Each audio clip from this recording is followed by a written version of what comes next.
Hello there. It's day 261 of our chronological Bible reading. And so we have read the book of Daniel from chapter 10 to chapter 12.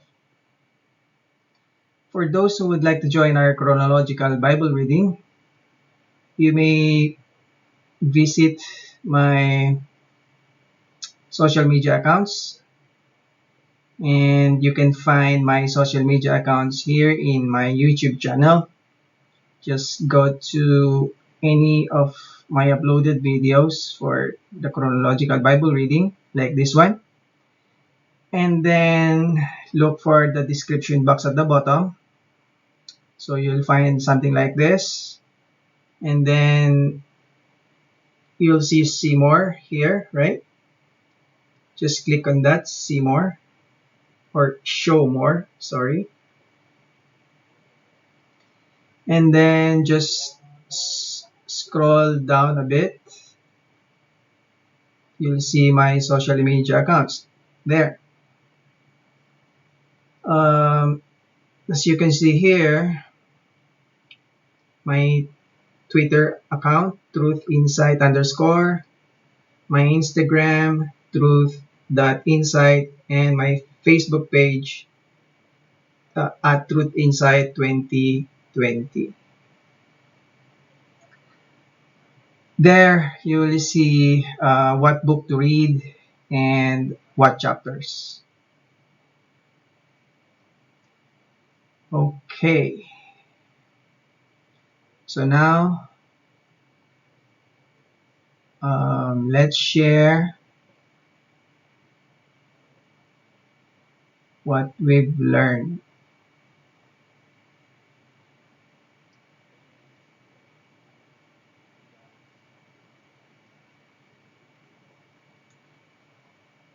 Here on the book of Daniel, it's a continuation of Daniel's vision of the future. Um, so since this is about the end times, let's just read it again, right? So here, Daniel's vision of a messenger. In the third year of the reign of King Cyrus of Persia, Daniel, also known as Belteshazzar, had another vision. He understood that the vision concerned events certain to happen in the future, times of war and great hardship. When this vision came to me, I, Daniel, had been in mourning for 3 whole weeks. All that time I had eaten no rich food. No meat or wine crossed my lips, and I used no fragrant lotions until those 3 weeks had passed. On April 23, I was standing on the bank of the great Tigris River. I looked up and saw a man dressed in linen clothing, with a belt of pure gold around his waist. His body looked like a precious gem. His face flashed like lightning, and his eyes flamed like torches. His arms and feet shone like polished bronze, and his voice roared like a vast multitude of people. Only I, Daniel, saw this vision. The men with me saw nothing, but they were suddenly terrified and ran away to hide. So I was left there all alone to see this amazing vision.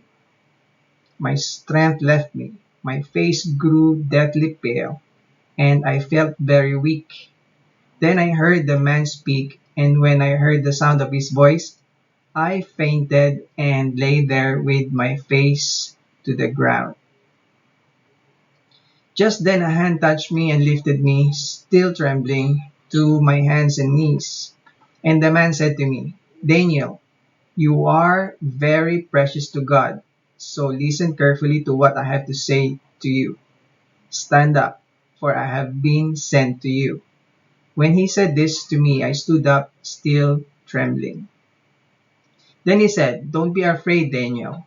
Since the first day you began to pray for understanding and to humble yourself before your God, Your request has been heard in heaven. I have come in to answer to your prayer. But for 21 days the spirit prince of the kingdom of Persia blocked my way. Then Michael, one of the archangels, came to me, and I left him there with the spirit prince of the kingdom of Persia. Now I am here to explain what will happen to your people in the future, for this vision concerns a time yet to come. While he was speaking to me, I looked down at the ground, unable to say a word. Then the one who looked like a man touched my lips, and I opened my mouth and began to speak. I said to the one standing in front of me, I am filled with anguish because of the vision I have seen, my Lord, and I am very weak. How can someone like me, your servant, talk to you, my Lord? My strength is gone and I can hardly breathe. Then the one who looked like a man touched me again, and I felt my strength returning. Don't be afraid, he said, for you are very precious to God. Peace, be encouraged, be strong. As he spoke these words to me, I suddenly felt stronger and said to him, Please speak to me, my Lord, for you have strengthened me. He replied, Do you know why I have come? Soon I must return to fight against the spirit prince of the kingdom of Persia, and after that the spirit prince of the kingdom of Greece will come. Meanwhile, I will tell you what is written in the book of truth. No one helps me against these spirit princes except Michael, your spirit prince. I have been standing beside Michael to support and strengthen him since the first year of the reign of Darius the Mede. So, what we have learned from here, let's just go back to verse 12. Let's just highlight it here, right? Then he said, Don't be afraid, Daniel, since the first day you began to pray for understanding and to humble yourself before your God, right? Your request has been heard in heaven. So, as you can see, Daniel's request was heard in heaven after he prayed for understanding and humbled himself. So, it's important that we pray for understanding and to humble ourselves before God, especially when we're asking for His mercy, for His provisions, for His guidance, God's guidance.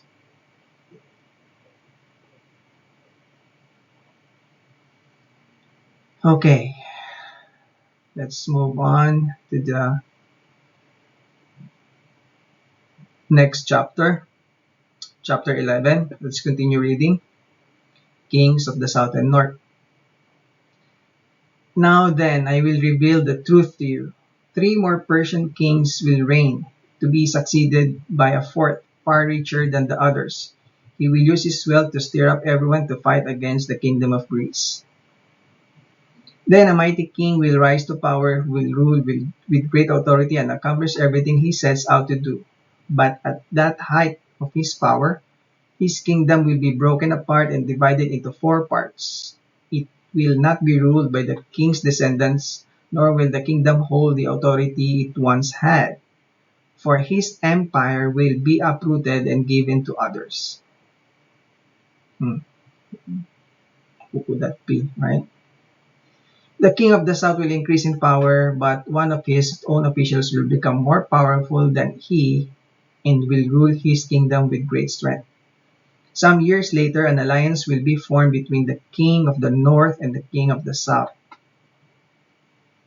The daughter of the king of the south will be given in marriage to the king of the north, to secure the alliance, but she will lose her influence over him, and so will her father. She will be abandoned along with her supporters. But when one of her relatives becomes king of the south, he will raise an army and enter the fortress of the king of the north and defeat him. So first alliance and then now war between the north and the south. When he returns to Egypt, he will carry back their idols with him, along with priceless articles of gold and silver. For some years afterward, he will leave the king of the north alone. Later, the king of the north will invade the realm of the king of the south, but will soon return to his own land. However, the sons of the king of the north will assemble a mighty army that will advance like a flood and carry the battle as far as the enemy's fortress. Then, in a rage, the king of the south will rally against vast forces assembled by the king of the north and will defeat them. So, really, war between the north and the south. After the enemy army is swept away, the king of the south will be filled with pride and will execute many thousands of his enemies. But his success will be short-lived. A few years later, the king of the north will return with a fully equipped army far greater than before. At that time, there will be a general uprising against the king of the south. Violent men among your own people will join them in fulfillment of this vision, but they will not succeed. Then the king of the north will come and lay siege to a fortified city and capture it. The best troops of the south will not be able to stand in the face of the onslaught. The king of the north will march onward unopposed. None will be able to stop him. He will pause in the glorious land of Israel, intent on destroying it. He will make plans to come with the might of his entire kingdom and will form an alliance with the king of the south. Again, alliance. He will give him a daughter in marriage in order to overthrow the kingdom from within, but his plan will fail. After this, he will turn his attention to the coastland and conquer many cities. But a commander from another land will put an end to his insolence and cause him to retreat in shame. He will take refuge in his own fortresses, but will stumble and fall and be seen no more. His successor will send out a tax collector to maintain the royal splendor, but after a very brief reign he will die, though not from anger or in battle. The next to come to power will be a despicable man who is not in line with the royal succession. He will slip in when least expected and take over the kingdom by flattery and intrigue. Before him, great armies will be swept away, including a covenant prince. With deceitful promises, he will make various alliances. He will become strong despite having only a handful of followers. Without warning, he will enter the richest areas of the land. Then he will distribute among his followers the plunder and the wealth of the rich, something his predecessors had never done. He will plot the overthrow of strongholds, but this will last only for a short while. Then he will stir up his courage and raise a great army against the king of the south. Again, against the south. The king of the south will go to battle with a mighty army, but to no avail, for there will be plots against him. His own household will cause his downfall. His army will be swept away, and many will be killed. Seeking nothing but each other's harm, these kings will plot against each other at the conference table, attempting to deceive each other. But it will make no difference, for the end will come at the appointed time. The king of the north will then return home with great riches. On the way, he will set himself against the people of the Holy Covenant, doing much damage before continuing his journey. And at the appointed time, he will once again invade the south. But this time, the result will be different. 4 warships from western coastlands, take note, warships, will scare him off, and he will withdraw and return home. But he will vent his anger against the people of the Holy Covenant and reward those who forsake the covenant. His army will take over the temple fortress, pollute the sanctuary, put a stop to the daily sacrifices, and set up the sacrilegious object that causes desecration. He will flatter and win over those who have violated the covenant. but the people who know their God will be strong and will resist him. Wise leaders will give instruction to many, but these teachers will die by fire and sword, or they will be jailed and robbed. During these persecutions, little help will arrive, and many who join them will not be sincere. And some of the wise will fall victim to persecution in this way. They will be refined and cleansed and made pure until the time of the end, for the appointed time is still to come.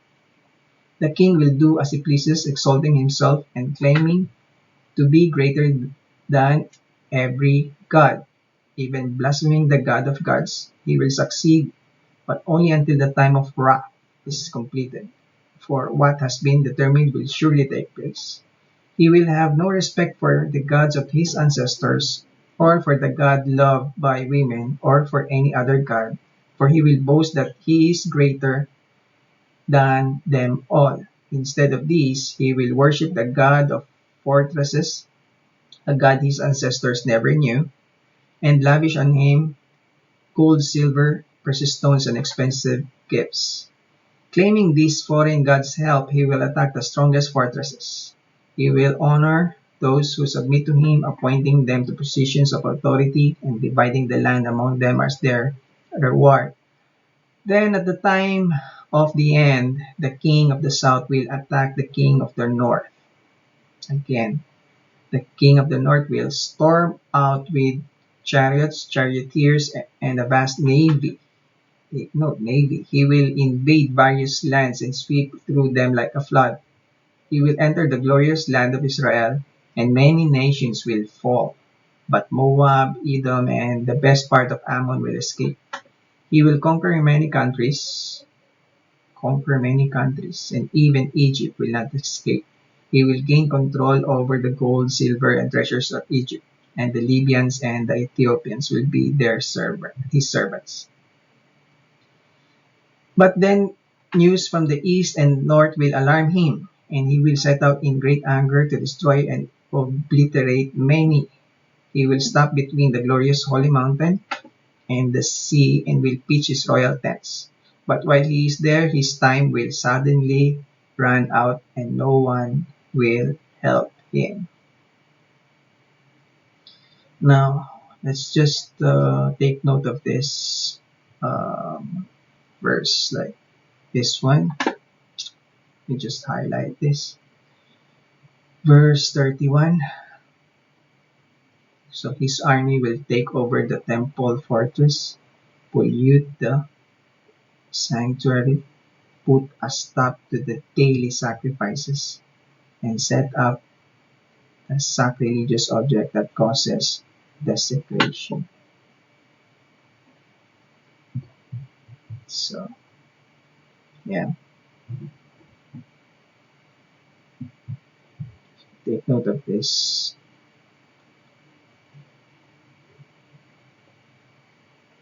Stop the daily sacrifices and sacrilegious object.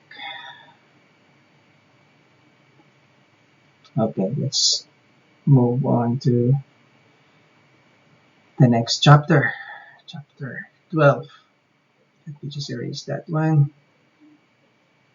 So, the time of the end, let's continue reading. At that time, Michael, the archangel who stands guard over your nation, will arise. Then there will be a time of anguish greater than any since nations first came to existence. But at that time, every one of your people whose name is written in the book will be rescued. Any of those whose bodies lie dead and buried will rise up. To some to everlasting life, and some to shame and everlasting disgrace. Those who are wise will shine as bright as the sky, and those who lead many to righteousness will shine like the stars forever.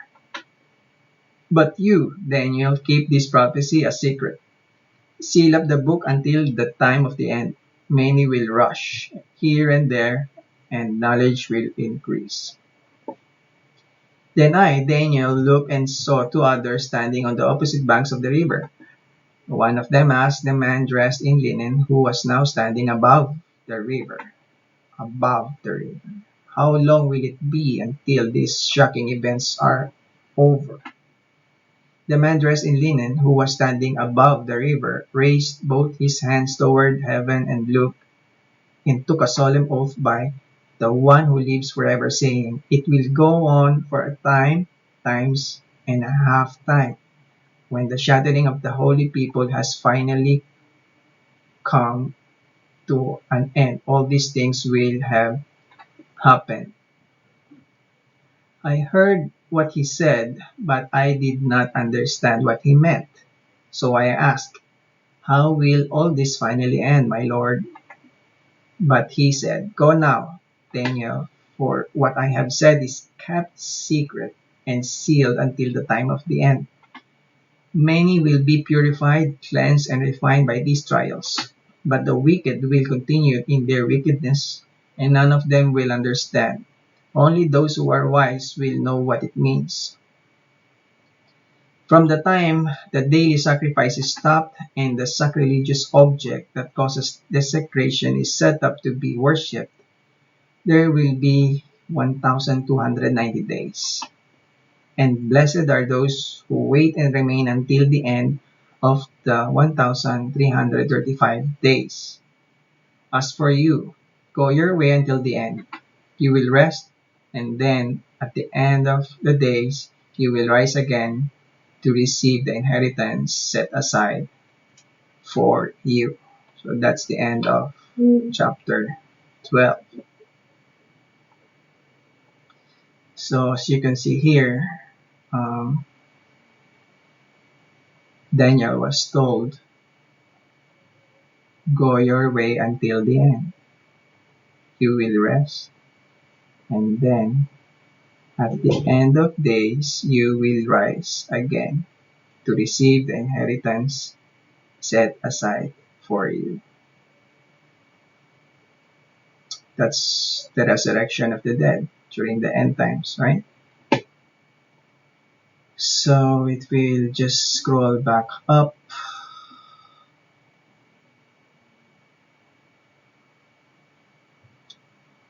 About the end times described here.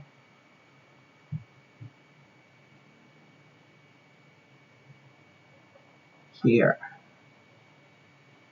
right?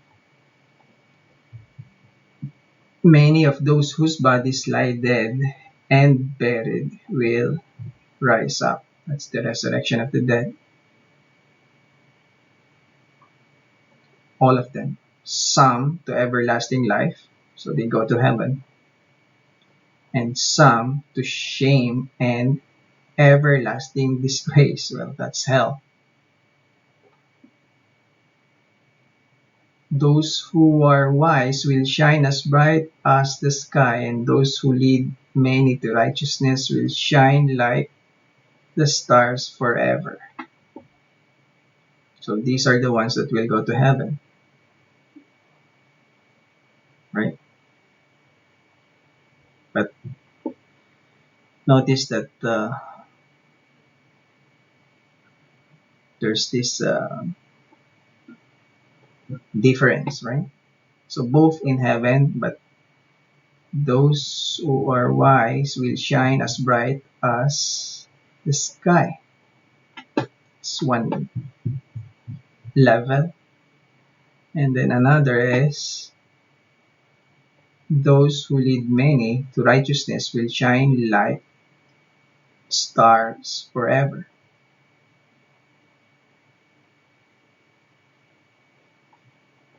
So if we'll take a look at difference, those who are wise will shine as bright as the sky. So these probably would be the persons that are obeying God, right? They're doing good things, doing, yeah. But this one, in addition to doing good things and obeying God, lead many to righteousness, where these are the ones, I believe, sharing God's word to other people, right? So which one do you want to be in heaven? I would rather be this, right? And what's worse,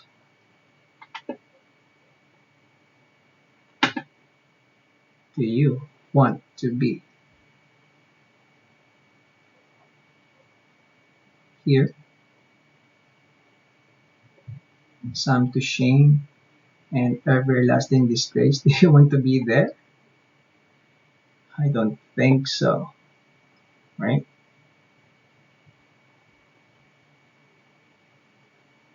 Anyway, so let's continue. Let's just scroll down a bit to verse 11 here. So then you'll ask, when will it end? When will the end times be, right? So here's the answer.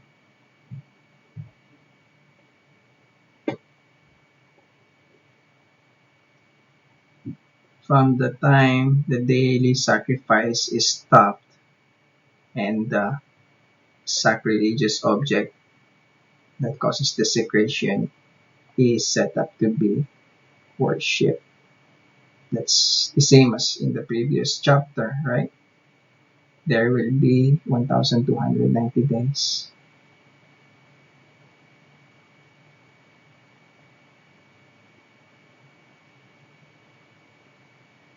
Yeah. I don't think that there's an ongoing daily sacrifice these days, right?